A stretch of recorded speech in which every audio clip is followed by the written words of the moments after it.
नमस्कार दोस्तों, स्वागत है आपका स्टडी फॉर सिविल सर्विसेज में। वीडियो को पूरा देखिए। कोई भी आपका फीडबैक है, कोई सजेशन है, तुरंत वीडियो में कमेंट करके जरूर बताइए। अच्छा लगे तो वीडियो लाइक जरूर कर लीजिए और ऐसे वीडियो लगातार फ्री में पाने के लिए चैनल को तुरंत सब्सक्राइब कर लीजिए और बेल आइकन को जरूर टैप कर लीजिए ताकि आगे भी सारे वीडियो आपको मिलते रहे। यूट्यूब में फॉलो करते हैं तो प्लीज ये वाला फ्री टेलीग्राम चैनल जरूर ज्वाइन कर लीजिएगा। सारे नोटिफिकेशन, सारे अपडेट यहीं पे आते हैं, ध्यान रखिएगा। स्टडी फॉर सिविल सर्विसेज का कोई भी पेड ग्रुप अगर आपको ज्वाइन करना है तो सिर्फ 856480560660897523864455 यही नंबर है हमारे, सिर्फ जहां पे कॉल या व्हाट्सएप कर सकते हैं।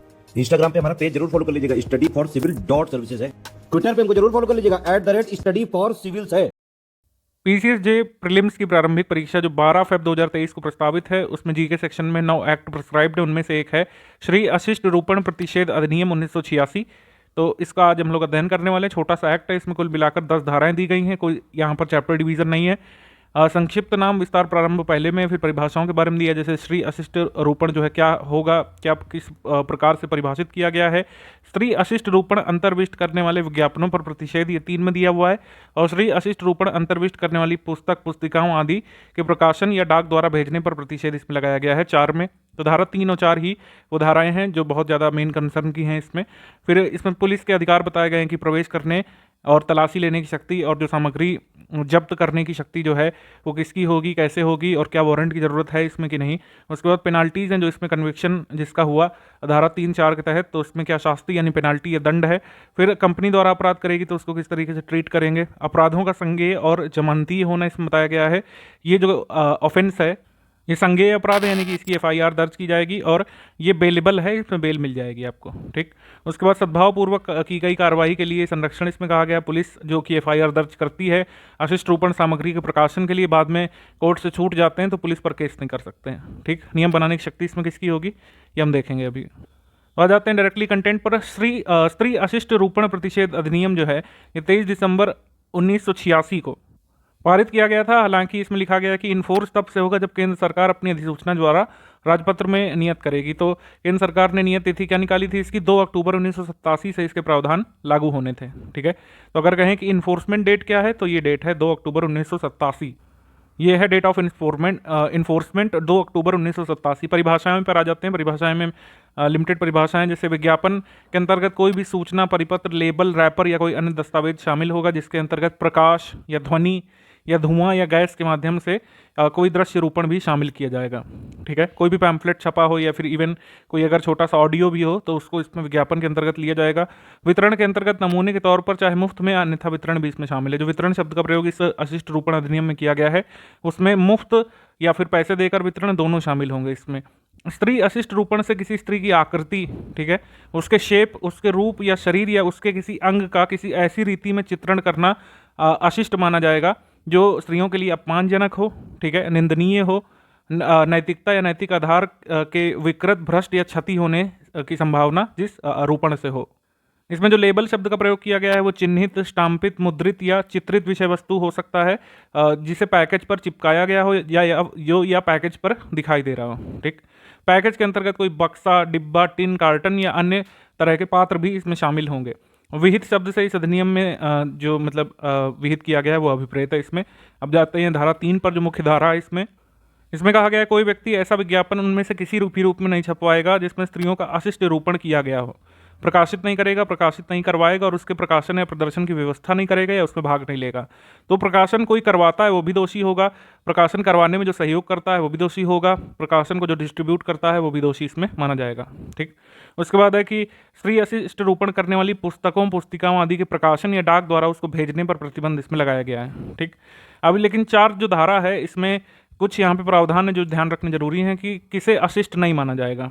ठीक है। स्त्री को प्रदर्शित भी अगर उसमें जो है अनावरण करके उसके शरीर को प्रस्तुत किया गया हो फिर भी वो किन्हीं जो है मामलों में अशिष्ट नहीं माना जाएगा। फॉर एग्जाम्पल कोई पुस्तक, पुस्तिका, कागज पत्र, स्लाइड, फिल्म, लेख, रेख चित्र, फोटो चित्र, रूपण आकृति उस पर लागू नहीं होगी जो लोक कल्याण के लिए होने के कारण के आधार पर न्यायोचित साबित हो जाता है कि ऐसी पुस्तक, स्लाइड, फिल्म, लेख, रेखा चित्र, विज्ञापन या कुछ भी फोटो चित्र विज्ञान, कला, साहित्य या विद्या, सर्वसाधारण संबंधी अन्य उद्देश्यों के लिए है। सर्वसाधारण संबंधी उद्देश्यों जैसे मान लीजिए सरकार, राज्य सरकार या कोई एनजीओ कोई चीज़ पब्लिश करता है, कोई जो है पैम्फलेट छपवाता है या फिर कोई रिपोर्ट पब्लिश करता है जो पब्लिक में अवेलेबल हो, ठीक है, या प्रिंट में कोई ऐसा यहाँ पे पोस्टर या बैनर छापता है जिसमें स्त्री के अंगों को दिखाया गया हो, लेकिन वो जो है सर्वसाधारण संबंधी लोक कल्याण के लिए हो, ठीक है। फॉर एग्जाम्पल अगर उसमें सेफ मेंस्ट्रुअल साइकिल के मैसेज को प्रमोट करने के लिए अगर स्त्री की कोई आकृति दिखाई गई है तो उसको अशिष्ट रूपण नहीं माना जा सकता है।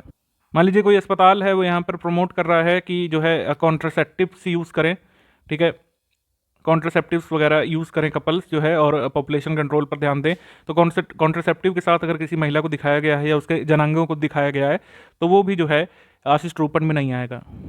कोई बुक है, किसी कोचिंग की कोई मैगजीन है, कोई नोट्स हैं जिसमें जो है बायोलॉजी पढ़ाने के लिए अगर जो है जनांगों को दिखाया गया है तो उसको अशिष्ट रूपण नहीं माना जाएगा।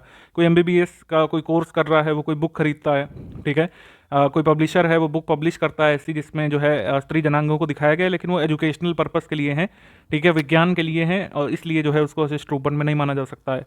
उसके बाद इसमें लिखा गया है कि सद्भावपूर्वक धार्मिक प्रयोजनों के लिए रखी गई कोई या उपयोग में लाई जाने वाली वस्तु को अशिष्ट रूपण नहीं माना जाएगा। जैसे बहुत सारे ऐसे हमारे फेथ हैं जिसमें स्त्री जनांगों की पूजा की जाती है देवी के रूप में, तो उसको अशिष्ट रूपण नहीं माना जा सकता है। प्राचीन स्मारक या पुरातत्व स्थल और अवशेष अधिनियम 1958 के अर्थ में किसी प्राचीन संस्मारक पर या किसी मंदिर में कुछ ऐसी मूर्तियां जो प्राचीन काल से लगी हुई हैं, ठीक है, जिसमें स्त्री का रूपण किया गया है, अनावृत शरीर भी दिखाया गया है, तो भी वो किसी तरीके से अशिष्ट रूपण में नहीं आएगा। मान लीजिए कोई पेंटर है, कोई पेंटर जो है ऐसी पेंटिंग बनाता है जिसमें जो है सजेस्टिव तौर पर कुछ स्त्री के जनांग दिखाए जा रहे हैं या फिर स्त्री को न्यूड दिखाया जा रहा है, लेकिन वो पेंटिंग की कोई आर्ट जो है दिखाने के लिए है, तो उसको अशिष्ट रूपण में नहीं माना जाएगा। फॉर इंस्टेंस MF हुसैन की पेंटिंग पर कई बार ऐसा विवाद हुए हैं, लेकिन फाइनली फिर कोर्ट ने हर बार उनको एक्विट ही किया है कि उनका कोई भी कार्य जो है वो रचनात्मक ही है, कोई अशिष्ट रूपण में नहीं आता है। फिर इसमें जो हमारा सेक्शन 4 है, सेक्शन 4 के गा वाले प्रावधान में किसी ऐसी फिल्म को लागू इसको नहीं किया जाएगा जो चलचित्र अधिनियम 1952 के भाग 2 में जिसको अडल्ट फिल्म जो है करार किया गया हो। अडल्ट फिल्म में जो सीन्स दिखाए जाते हैं उसको जो है श्री अशिष्ट रूपण नहीं माना जाएगा, क्योंकि उसको हमारा जो फिल्म प्रमाणन बोर्ड है वो यहाँ पे उसको जो है चलाए जाने की अनुमति देता है 18+ सर्टिफिकेट के साथ, यानी 18 वर्ष से लोग उसको देख सकेंगे। तो 18+ फिल्मों के लिए श्री अशिष्ट रूपण अधिनियम लागू नहीं होगा, ध्यान रखिएगा।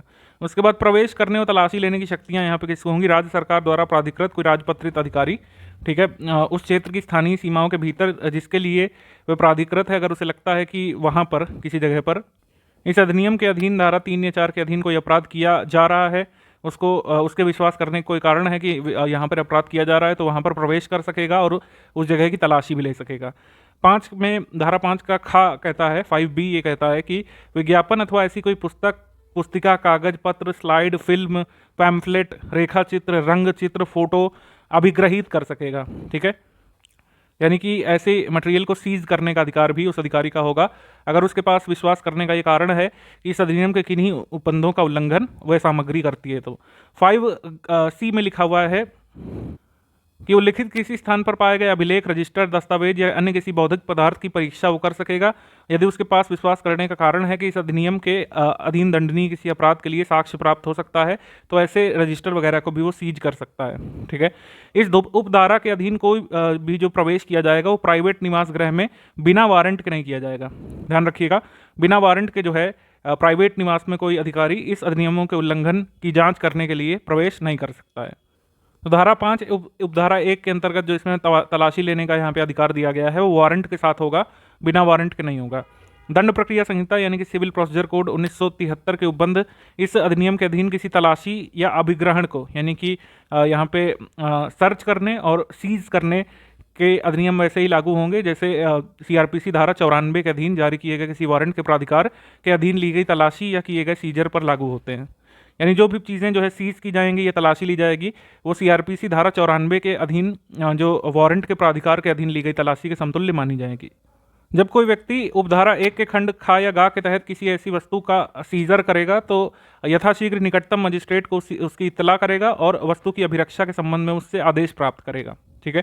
यानी अगर कोई चीज़ सीज की जाती है ऐसी जगहों से जहाँ पर सर्च किया गया है श्री अशिष्ट रूपण सामग्री के लिए और फिर बाद में अशिष्ट रूपण करने वाली संभवतः सामग्री को अगर सीज किया गया पुलिस अधिकारी के द्वारा, तो मजिस्ट्रेट से फिर कस्टडी ऑर्डर भी प्राप्त करना होगा उसे।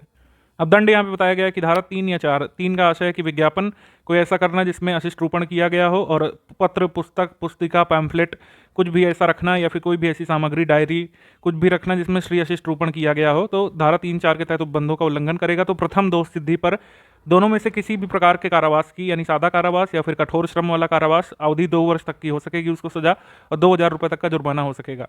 हालांकि अगर बाद में दोष सिद्धि होती है, एक दोष सिद्धि के पश्चात, तो कारावास जिसकी अवधि कम से कम 6 मास की होगी और 5 वर्ष तक की हो सकेगी, सेकंड ऑफेंस में ये लगेगी। 10,000 रुपये तक का जुर्माना, 10,000 रुपये से कम का जुर्माना भी यहाँ पे नहीं लगेगा सेकंड ऑफेंस में। 1 लाख तक का जुर्माना भी लगाया जा सकता है सेकंड ऑफेंस में। कंपनियों द्वारा अपराध किए जाएंगे तो कंपनियों को भी यहाँ पे आरोपी बनाया जाएगा, और कंपनी का जो इंचार्ज है या फिर जो भी व्यक्ति इसके प्रति उत्तरदायी होंगे धारा 3 और 4 के अंतर्गत, उसे भी आरोपी बनाया जाएगा। हालांकि कोई व्यक्ति कंपनी से जुड़ा होने के बावजूद दंड का भागी तब नहीं बनेगा जब वो साबित कर देगा कि उसकी जानकारी के बिना श्री अशिष्ट रूपण किया गया हो, या फिर उसने अशिष्ट रूपण के निवारण किए जाने के लिए सम्यक तत्परता बरती थी। अपराधों का संज्ञेय और जमानती होना इसमें बताया गया है। सीआरपीसी 1973 में किसी बात के होते हुए जो ये अपराध है वो जमानती होगा यहाँ पे, और संज्ञेय होगा, यानी कि एफआईआर जरूर दर्ज की जाएगी। सद्भावपूर्वक की गई कार्रवाई के लिए संरक्षण है। कोई पुलिस अधिकारी अगर जो है तलाशी लेता है कहीं पर, या फिर जो है सामग्री को सीज करता है, बाद में कोर्ट ने कह दिया कि स्त्री अशिष्ट रूपण के अंतर्गत नहीं आती सामग्री, तो जिसकी सामग्री जब्त की गई थी बाद में वो पुलिस पर केस नहीं कर सकता है। ठीक है, तो सद्भावपूर्वक की गई कार्रवाई के लिए पुलिस वालों को संरक्षण इसमें दिया गया है। नियम बनाने की शक्ति इसमें किसकी होगी? नियम बनाने की शक्ति यहाँ पर केंद्र सरकार को दी गई है। ऑफिशियल गजट में पब्लिश करके वो रूल्स बना सकती है। इसके संबंध में जो लेटेस्ट रूल्स बनाए गए हैं वो बनाए गए थे indecent representation of women prohibition rules, 1987 में रूल्स बनाए गए थे। इसमें किस प्रकार जो आर्टिकल्स हैं उनको जब्त किया जाएगा उसका यहाँ पे एक तरीके से फॉर्मेट बताया गया था। पैकिंग और डीलिंग विद एडवर्टीजमेंट और आर्टिकल सीज्ड, ये बताया गया था कि किस प्रकार से जब्त किए गए आर्टिकल्स और एडवर्टीजमेंट को सीज किया जाएगा, यहाँ पे पैक किया जाएगा। Manner of seizing and sealing advertisements और आर्टिकल इन सर्टेन केसेस, ये फॉर्म भी यहाँ पे दिया गया है कि जो है पुलिस अधिकारी किस प्रकार से फॉर्म भर के आर्टिकल्स को सीज करेंगे जो इंडिसेंट रिप्रेजेंटेशन ऑफ वुमेन करते हैं।